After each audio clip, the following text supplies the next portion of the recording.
नमस्कार, खबर मध्य प्रदेश छत्तीसगढ़ में आप सभी का स्वागत है। मैं हूं आपके साथ सृष्टि शुक्ला। रुक कर लेते हैं खबरों का। मुख्यमंत्री शिवराज सिंह चौहान आज भगवान श्री महाकालेश्वर की तीसरी सवारी में भाग लेने सपरिवार उज्जैन आए। यहां उन्होंने संपूर्ण सवारी मार्ग में पैदल चल करके भगवान महाकाल की आराधना करी। महाकालेश्वर मंदिर पहुंचने के बाद वे सपरिवार ई रिक्शा से महाकाल मंदिर से हरसिद्धि मंदिर पहुंचे। इस दौरान उन्होंने एक प्रेस कॉन्फ्रेंस की और पत्रकारों को संबोधित करके कहा कि उज्जैन वासियों के लिए आज एक बड़ी सौगात है। केंद्रीय भूतल परिवहन मंत्री नितिन गडकरी ने आज इंदौर में उज्जैन रेलवे स्टेशन में श्रद्धालुओं को सीधे महाकाल मंदिर तक पहुंचने के लिए रोपवे का निर्माण कराने की स्वीकृति मिली है।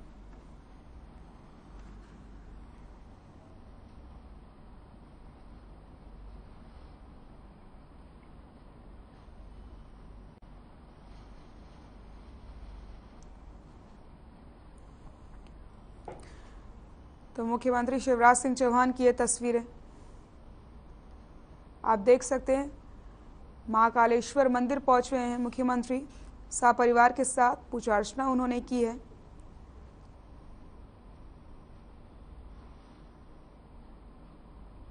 तस्वीरें आपको दिखा रहे हैं।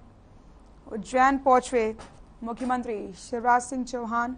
महाकालेश्वर मंदिर पहुंचे हैं मुख्यमंत्री अपने परिवार के साथ। पूजा अर्चना उन्होंने की।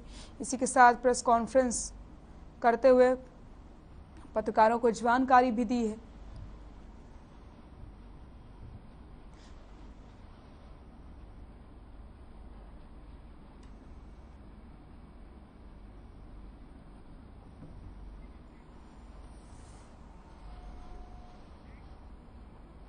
मुख्यमंत्री भूपेश बघेल आज एक दिवसीय जांजगीर चांपा जिले के शिवरी नारायण प्रवास पर थे। इस दौरान उन्होंने माता शबरी और भगवान नर नारायण के दर्शन करके मंदिर में पूजा अर्चना की और कनौजिया कुर्मी समाज के धर्मशाला का लोकार्पण किया। यहां आयोजित सामाजिक सभा को संबोधित करते हुए मुख्यमंत्री श्री बघेल ने कहा कि प्रदेश के विकास में सभी समाज की सहभागिता जरूरी है। उनकी सरकार सभी समाज और वर्ग को साथ लेकर विकास की राह में आगे बढ़ रही है। शिक्षा, स्वास्थ्य और रोजगार की दिशा में जो भी योजनाएं बनाई गई हैं उससे सभी समाज के गरीब और जरूरतमंद लोगों का उत्थान हो रहा है। मुख्यमंत्री ने कहा कि छत्तीसगढ़ की अपनी गौरवशाली संस्कृति है। इन्हें संरक्षित करने के साथ साथ आने वाली पीढ़ी को बताने की दिशा में भी सरकार काम कर रही है। मुख्यमंत्री भूपेश बघेल आज एक दिवसीय जांजगीर चांपा जिले के शिवरी नारायण प्रवास पर थे। तस्वीरें भी आपको दिखा रहे हैं। इसी दौरान उन्होंने माता शबरी और भगवान नर नारायण के दर्शन करके मंदिर में पूजा की और कनौजिया कुर्मी समाज के धर्मशाला का लोकार्पण भी उन्होंने किया। यहां आयोजित सामाजिक सभा को संबोधित करते हुए मुख्यमंत्री श्री बघेल ने कहा कि प्रदेश के विकास में सभी समाज की सहभागिता जरूरी है। उनकी सरकार सभी समाज और वर्ग के लोगों को साथ लेकर के विकास की राह पर आगे बढ़ रही है। शिक्षा, स्वास्थ्य और रोजगार की दिशा में जो भी योजनाएं बनाई गई हैं उससे सभी समाज के गरीब और जरूरतमंद लोगों का उत्थान हो रहा है। मुख्यमंत्री ने कहा कि छत्तीसगढ़ की अपनी गौरवशाली संस्कृति है। इन्हें संरक्षित करने के साथ साथ आने वाली पीढ़ी को बताने की दिशा में भी सरकार काम कर रही है।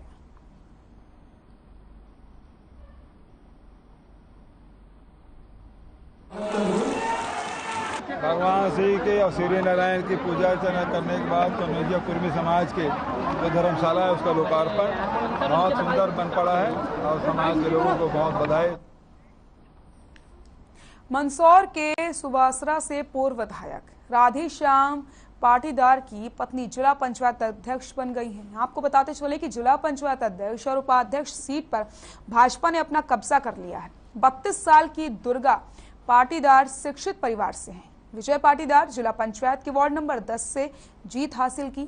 जिला पंचायत अध्यक्ष दुर्गा पाटीदार ने बताया कि जनता ने मेरे ऊपर भरोसा करके मुझे चुना है। शिक्षा के क्षेत्र में विकास के कार्य करूंगी। महिलाओं को शासन की योजनाओं का लाभ दिलाने में अग्रसर रहूंगी।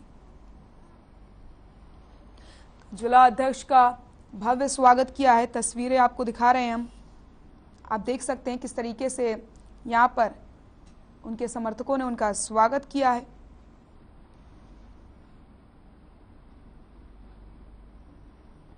मंदसौर के सुवासरा से पूर्व विधायक राधेश्याम पाटीदार की पत्नी जिला पंचायत अध्यक्ष बन गई हैं, जिसके बाद उनका जोरदार स्वागत होता है। तस्वीरें भी आपको दिखा रहे हैं। जिला पंचायत अध्यक्ष और उपाध्यक्ष सीट पर भाजपा ने अपना कब्जा फिर से कर लिया है। 32 साल की दुर्गा पाटीदार शिक्षित परिवार से हैं। विजय पाटीदार जिला पंचायत के वार्ड नंबर 10 से जीत हासिल की। जिला पंचायत अध्यक्ष दुर्गा पाटीदार ने बताया कि जनता ने मेरे ऊपर भरोसा करके मुझे चुना है। मैं कार्य करूंगी और महिलाओं को आगे बढ़ाने की दिशा में भी मैं कदम उठाऊंगी। महिलाओं को शासन की योजनाओं का लाभ दिलाने में भी अग्रसर रहूंगी।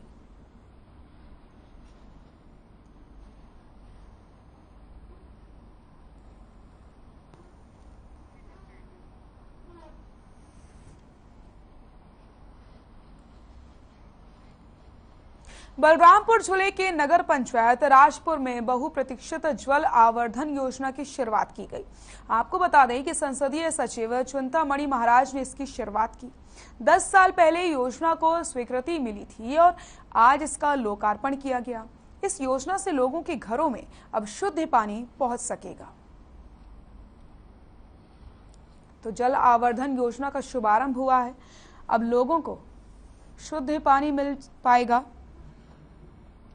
संसदीय सचिव चिंतामणि महाराज ने इसकी शुरुआत की है। 10 साल पहले योजना को स्वीकृति मिली थी और आज इसका लोकार्पण किया गया है।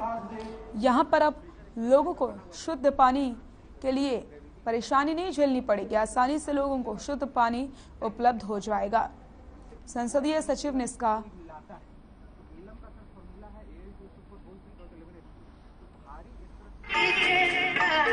लोकार्पण किया है। 10 साल पहले स्वीकृति मिली थी और आज लोकार्पण हुआ है।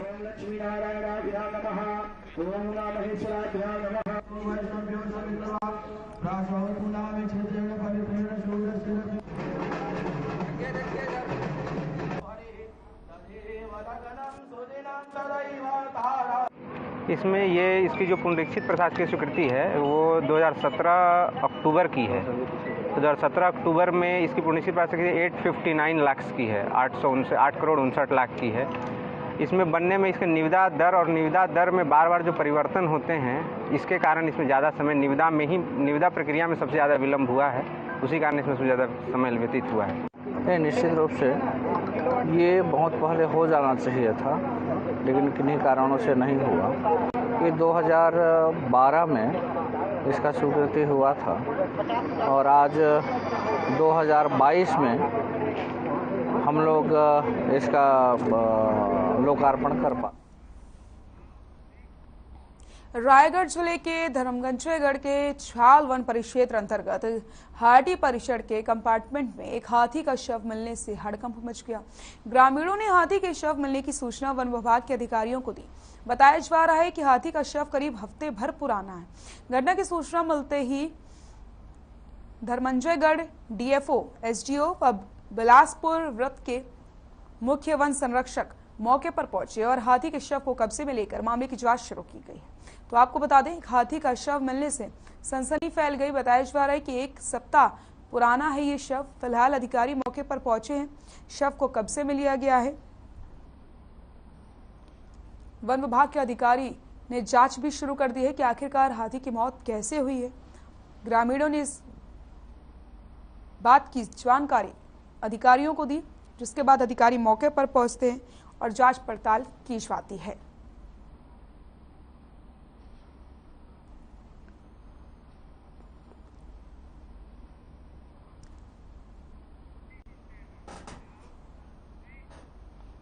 पंखाजोर पुलिस को एक बड़ी सफलता हाथ लगी। आपको बताते हैं कि पुलिस ने 2 गौमांस बेचने वाले आरोपियों को गिरफ्तार किया है। पुलिस ने बताया कि हिंदू परिषद और बजरंग दल के तरफ से इन्हें सूचना दी गई थी कि 2 लोग गौमांस बेच रहे हैं। आनन फानन में पुलिस ने कार्रवाई करते हुए 10 किलो गौमांस के साथ 2 आरोपियों को गिरफ्तार किया है। तो आपको बताते चलें, पुलिस को यहाँ पर सफलता हाथ लगी है। पुलिस ने 2 ऐसे आरोपियों को गिरफ्तार किया है जो गौमांस बेचा करते थे। 10 किलो गौमांस के साथ इनकी गिरफ्तारी हुई है। गौ मांस तस्कर की गिरफ्तारी यहाँ पे हुई है। पंखाजोर से ये खबर आपको बता रहे हैं। 10 किलो गौमांस के साथ हुए 2 आरोपी गिरफ्तार।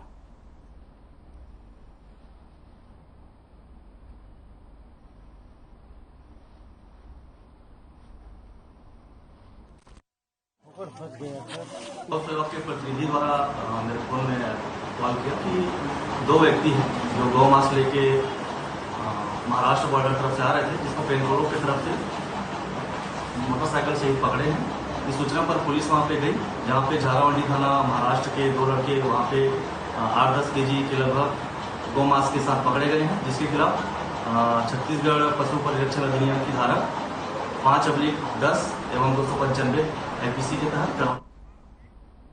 खबर मध्य प्रदेश के मंदसौर से है, जहां दोस्तों के साथ घूमने आए युवक की पानी में डूबने से मौत हो जाती है। बताया जा रहा है कि 2 दोस्त भानपुरा से 8 किलोमीटर दूर मिनी गोवा के नाम से प्रसिद्ध पर्यटक स्थल में घूमने आए थे, लेकिन तभी एक दोस्त राहुल की पानी में तैरते समय अचानक डूबने से मौत हो गई। दोनों दोस्त उज्जैन के मालवासा गांव में से घूमने आए थे। रेस्क्यू टीम की मदद से राहुल के शव को ढूंढा गया। भानपुरा थाना पुलिस और थाना प्रभारी सभी मौके पर मौजूद रहे। तो मिनी गोवा के नाम से प्रसिद्ध पर्यटक स्थल में एक व्यक्ति की डूबने से मौत हो जाती है। फिलहाल शव को बाहर निकाल लिया गया है रेस्क्यू टीम की तरफ से। मध्य प्रदेश के मंदसौर से ये खबर आपको बता रहे हैं, जहां पर दोस्तों के साथ घूमने आए युवक की पानी में डूबने से मौत हो जाती है। बताया जा रहा है कि 2 दोस्त भानपुरा से 8 किलोमीटर दूर मिनी गोवा के नाम से प्रसिद्ध पर्यटक स्थल में घूमने आए थे। तभी एक दोस्त राहुल की पानी में तैरते समय अचानक से डूबने से मौत हो जाती है। रेस्क्यू टीम की मदद से शव को बाहर निकाल लिया जाता है।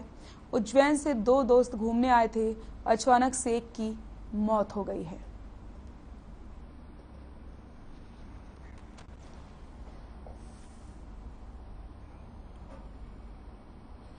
राजनांदगांव की वाशिंखा पांडे ने भारतीय थल सेना में छत्तीसगढ़ की पहली महिला लेफ्टिनेंट बनने का गौरव प्राप्त किया। वंशिका ने चेन्नई के ऑफिसर ट्रेनिंग अकादमी में पासिंग आउट परेड में सेना के उच्च अधिकारियों की उपस्थिति में मार्च पास्ट किया। उन्होंने अपनी उपलब्धि का श्रेय अपने पिता एवं अपनी माता को दिया है। थल सेना में वाशिंका का चयन हुआ है और उन्होंने इसका श्रेय अपने माता पिता को दिया है। वाशिंका का थल सेना में हुआ चयन। छत्तीसगढ़ की पहली महिला लेफ्टिनेंट बनी है वाशिंका।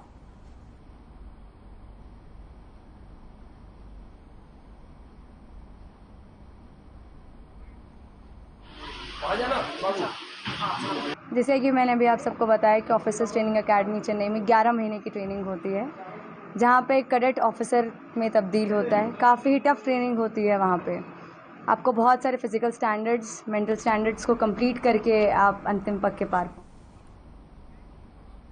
भिंड जिले के मछंड आरोग्य स्वास्थ्य केंद्र में प्रसव के लिए आई महिला की मौत पर परिजनों ने जमकर हंगामा किया। मृतक के परिजनों का कहना है कि डॉक्टर ललित गुप्ता की जगह पर उनके भाई डॉक्टर अमित गुप्ता ने इलाज किया और प्रस्तुता की तबीयत बिगड़ने पर उसे भिंड के लिए रेफर कर दिया। एम्बुलेंस नहीं मिलने से देरी हुई और निजी वाहन से भिंड ले जाना पड़ा, जिसके कारण पूनम की मौत हो गई।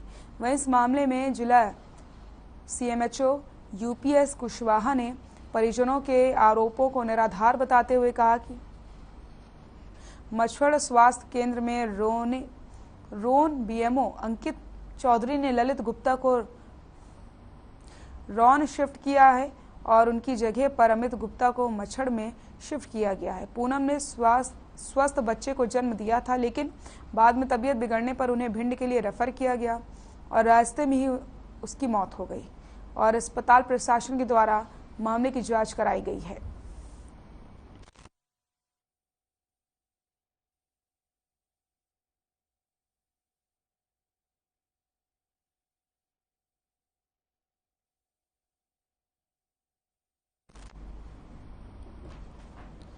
भिंड जिले के मछड़ आरोग्य स्वास्थ्य केंद्र में प्रसव के लिए आई महिला की मौत पर परिजनों ने जमकर हंगामा किया है।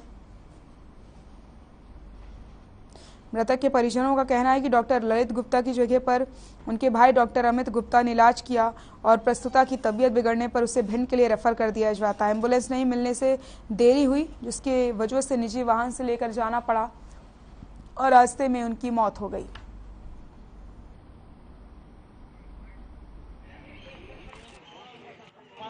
भिंड हॉस्पिटल में पहुंच नहीं पाया, उससे पहले उसकी डेथ हो गई और इन डॉक्टर ने बहुत लापरवाही की और इनको यहाँ से ट्रांसफर करवाना चाहिए और उस पर कार्रवाई तुरंत करी जाए। महिला की डिलीवरी होने के बाद बिल्कुल नॉर्मल थी, वो बच्ची भी नॉर्मल थी।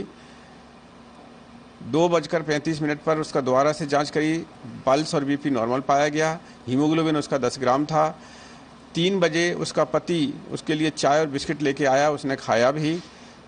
3:10 पर भी वो नॉर्मल थी। 4 बजे उसको ब्लीडिंग शुरू हुई है। जब ब्लीडिंग शुरू हुई तो उसको दवाइयाँ दी गई, बोतल लगाई गई, प्रयास किया गया कि ब्लीडिंग।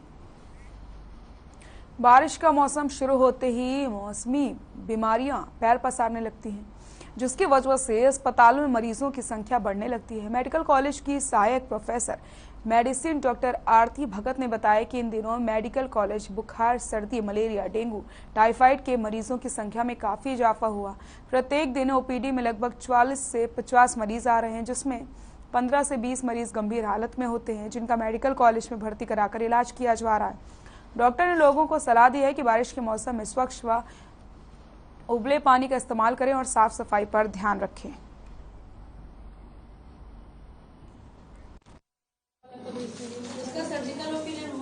अभी सीजनल बीमारियों में अक्यूट गैस्ट्रोएंटेराइटिस के केसेस, मलेरिया के केसेस, डेंगू के केसेस और टाइफाइड के केसेस बढ़ गए हैं और स्नेक बाइट के केसेस में भी बढ़ोतरी हुई है। अक्यूट गैस्ट्रोएंटेराइटिस के कम से कम 40 केसेस आते हैं पर डे और इसमें से सीरियस होते हैं लगभग 15 से 20। जगदलपुर के बस्तर से इन दिनों एक वीडियो वायरल हो रहा है, जिसमें कुछ खिलाड़ी मैदान में घास पर बैठे हुए हैं, लेकिन पूरा फर्श ऐसे हिल रहा है जैसे भूकंप आ गया हो। ये वीडियो जगदलपुर नगर के अंतर्राष्ट्रीय स्तर के स्टेडियम इंदिरा स्टेडियम का है। पिछले दिनों बस्तर में हुई बारिश के चलते स्टेडियम में लगे बेल्जियम सिंथेटिक ग्रास के नीचे भारी मात्रा में पानी भर गया है और आलम यह हो चुका था कि पानी भरा होने के चलते घास का ऊपरी सतह तैरने लगा। रोजाना प्रैक्टिस करने वाले खिलाड़ियों ने इसका वीडियो बना लिया। अब ये वीडियो बस्तर में चर्चा का विषय बना हुआ है।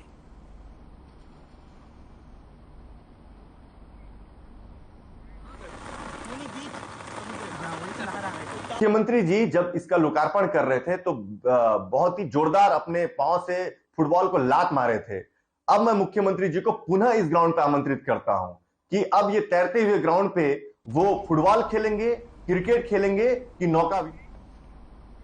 लखीराम अग्रवाल मेडिकल कॉलेज के संविदा डॉक्टरों ने नियमितीकरण को लेकर के सामूहिक अवकाश के साथ सांकेतिक हड़ताल की, जिसके कारण मेडिकल कॉलेज में चिकित्सा एवं शिक्षा कार्य प्रभावित हो गया है। आपको बता दें 2014 से अब तक पिछले 6 सालों से मेडिकल कॉलेजों में डॉक्टर संविदा पर रखे गए हैं, लेकिन सरकार द्वारा उनको नियमित नहीं किया गया। अपनी एक सूत्रीय मांग नियमितीकरण नहीं होने की स्थिति में मेडिकल कॉलेज के डॉक्टर्स पूरे छत्तीसगढ़ में 16 अगस्त से अनिश्चितकालीन हड़ताल पर जाने की बात कही है।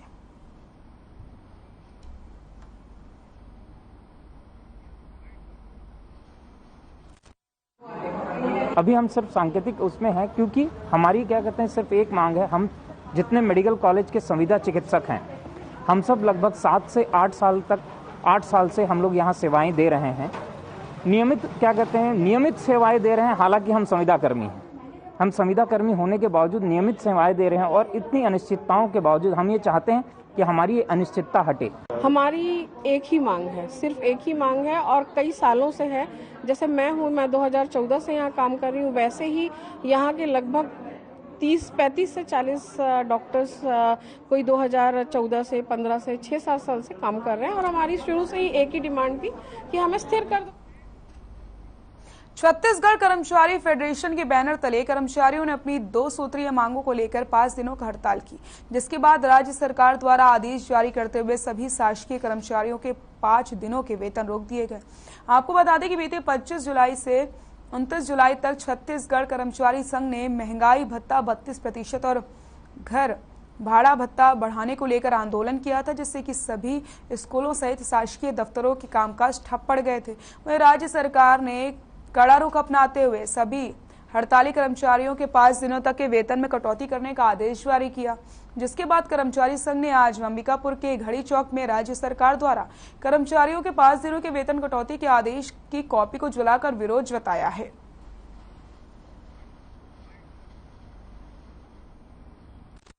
कर्मचारी अधिकारी फेडरेशन के प्रांतीय आह्वान पे सभी जिला मुख्यालय, ब्लॉक मुख्यालय, तहसीलों में हमने अभी 5 दिन का आंदोलन किया 2 सूत्रीय मांग को लेकर। महंगाई भत्ता 34% और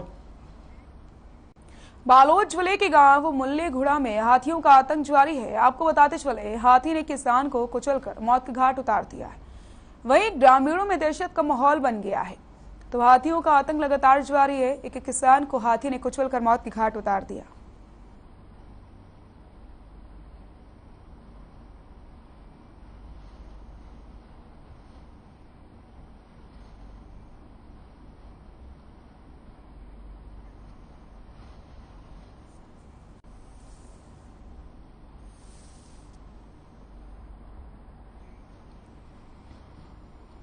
खबर जसपुर से है, जहां पर 10 दिनों से फूड इंस्पेक्टर को हटाने की लगातार मांग चल रही है। अब ऐसे में फूड इंस्पेक्टर के खिलाफ हल्ला बोल शुरू हो चुका है। जसपुर जिले के बगीचा विकासखंड में पिछले 10 दिनों से केंद्र और राज्य सरकार द्वारा संचालित जारी सारी योजनाएं ठप पड़ी हैं। बगीचा जिला पंचायत के फूड इंस्पेक्टर को हटाने की मांग को लेकर पिछले 10 दिनों से कलमबंद हड़ताल की जा रही है। पंचायत सचिवों के हड़ताल में चले जाने से ग्रामीण क्षेत्रों के सारे काम ठप पड़ गए हैं। वहीं पंचायत सचिवों का कहना है कि जब तक फूड इंस्पेक्टर को हटाया नहीं जाता, वो धरना समाप्त नहीं करेंगे।